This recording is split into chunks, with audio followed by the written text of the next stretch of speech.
Morning everyone, it's Mrs. Williams here. As you can see, I've come upstairs this morning to our prayer space to do a morning assembly for you this morning. Monday morning, here we are again, and I just want to keep some normality for you and do a normal assembly as we would do on a Monday, and normally we would all be together in the hall. And unfortunately we still can't be together yet, but it won't be long. But in the meantime, I just want to keep us going with Monday morning assembly. So normally we would say bonjour tout le monde, and you would reply bonjour mes amis, bonjour tout le monde. So good morning everybody, and welcome to this morning's assembly.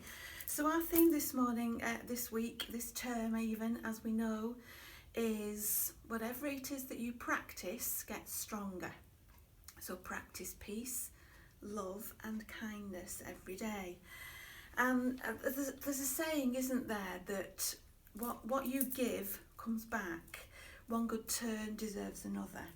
And that's true, and I totally agree with that statement, but there's just something that's a little bit uneasy about it with me, and that it implies that to get goodness, you need to give goodness, or to give goodness, you do it to get goodness back, or to share kindness.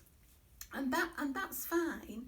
But my concern with that really is that people think that you are only kind when somebody is kind to you first. So if somebody's kind to you, well, I'll be kind back. And actually, we need to be the ones who start the kindness. We need to be the ones who give the kindness in the first place, not the ones who are waiting for somebody to be kind to us before we will be kind in return. Because the story I'm going to read you this morning is about the opposite of that, really, and what happens if we treat other people the way they treat us, so that if they are unkind to us, well, we'll be unkind to them. It's a story about a fox and a stork who are not very kind to each other, and actually it becomes a vicious cycle because one is unkind, the other is unkind in return. And the moral of the story really is about we need to break that habit, we need to break that chain. No matter or how, regardless of how somebody treats you, you still have to be kind to them. You have to be the one that breaks the chain and says, well, I will show you kindness. So the story is called The Fox and the Stork. Here we go. A fox and a stork lived quite near each other in the wood, but I'm sorry to say they weren't very nice to each other. Well, one day the fox decided to play an unkind trick on the stork.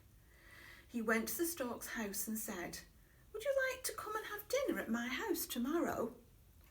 The stork thought it was very strange that the fox should be inviting her to dinner, but she thought, perhaps the fox is really trying to be friendly.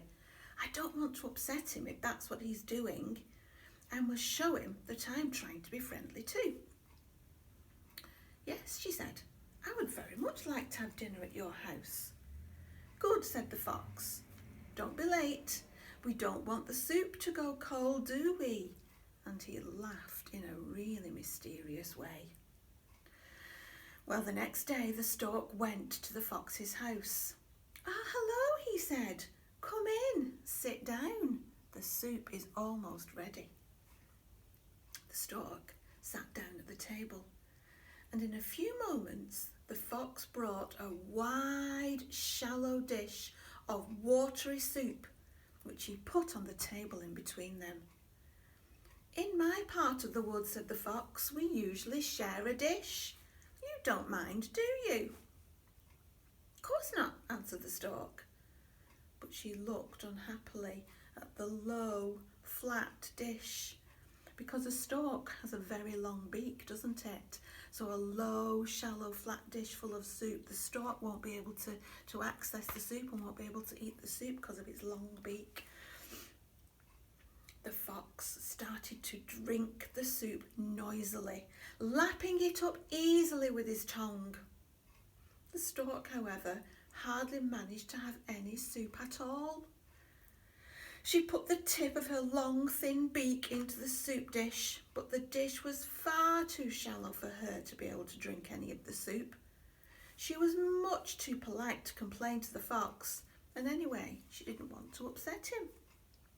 The fox greedily and noisily drank all the soup. while she sat there looking unhappy and feeling hungry.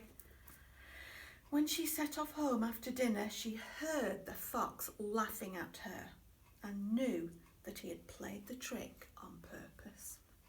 Had the fox been very kind?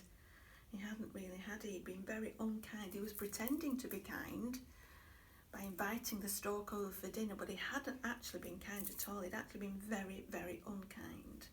And this is where the story twists, because actually what I think should happen now is that we should start to feel sorry for the fox, and we should start to say, that fox isn't very kind. He needs to learn how to be kind.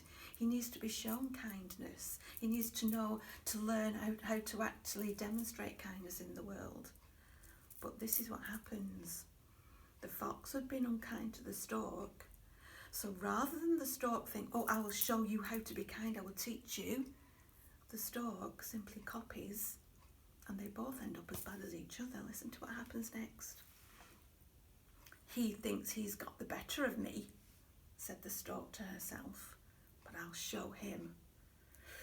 The next day, the stork went to the fox's house and knocked on his door. He was very surprised to see her. You were so kind to me yesterday, fox, she said, that I would like to repay your kindness and invite you to come and have dinner at my house tomorrow. Now, if that was really true, and the stork was really going to be kind to the fox, I think that would be nice, because the stork will be teaching the fox a better way to be, a better way to live your life. But unfortunately, that's not what's going to happen. The fox was astonished. He didn't want to show the stork that he was surprised. Thank you, stork, he said. Yes, I'd love to come for dinner tomorrow. Don't be late, will you? She said, I don't want your soup to go cold. And she smiled at the fox and she turned to go home. If I didn't know her better, I would think she was up to something, thought the fox. The following day, the fox arrived at the stork's house. He hadn't eaten anything all day and was really looking forward to his dinner. The stork asked him to sit at the table and said the soup would not be long before it was ready. A few minutes later, the stork put the tallest jug the fox had ever seen in the middle of the table. The jug was full of delicious, steaming soup. But the fox's face fell when he realised that he was expected to share the jug with the stork. The jug was so tall and had such a narrow opening at the top that he couldn't possibly drink out of it. In my part of the woods, said the stork, we also usually share a dish, and I always use this jug. It's a tall jug, you don't mind sharing, do you? And she daintily dipped her long, thin beak into the tall jug and drank the soup easily. The fox could not get his nose into the jug at all. He could only lick the soup drops that dribbled over the edge of the jug. He was hungry and he was angry, but he didn't complain because, of course, he'd played exactly the same trick on the stork 2 days earlier. In future, he thought, maybe I'll treat others how I want them to treat me. Hands together, eyes closed. Dear God, please help us to think about other people. Help us to be considerate towards other people, and help us to treat other people in the way they hope they will treat us. Amen. So the story just shows really that what other people do to us, we tend to replicate back. So if people are unkind to us, we tend to seek revenge or tend to want to hurt them in return. And as the saying goes, one good turn deserves another. So if somebody's kind to us, well, we'll show that kindness in return.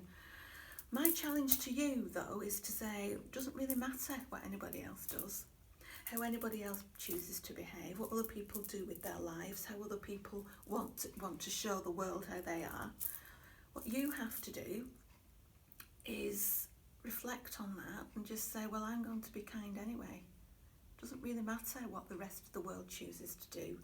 or how the rest of the world chooses to live. What they do is up to them, but for me, I'm going to be kind anyway, and I'm going to show the world kindness. And a challenge I've got for you, if you go to our school Shine Team blog, if you visit our Shine Team blog today, which is where I've uploaded this assembly to anyway, you'll find a blog post called The Power of Kindness. And in that Power of Kindness, there's this downloadable little booklet. It's been made by the British Red Cross. And it's a booklet that you can download and print off, and it's called My Kind Acts. And on it you can put your name. And inside it just asks you to say, think of 5 kind acts that you'll do during this month and write them in the boxes. And it says during the month you'll be asked to share your kind acts with the rest of your class. So what I'd like you to do is think of 5 things that you might want to do that are just really kind and nice things to do. And when you've thought of them, maybe you could put a comment on the blog. Just say, these are the things that I'm going to do, Mrs. Williams, and I want to share them with you. And when you've done them, when you've achieved them, and you can say, and I've done them, I've ticked them off. And on the back, it's write or draw what kindness means to you. And then it says at the bottom, congratulations on your month of kindness. Being kind sends a powerful message about our connections to each other and the world around us. So back to our theme, whatever it is you practice grows stronger. If you choose to practice anger, you will become angrier. If you choose to practice unkindness, you will become habitually unkind.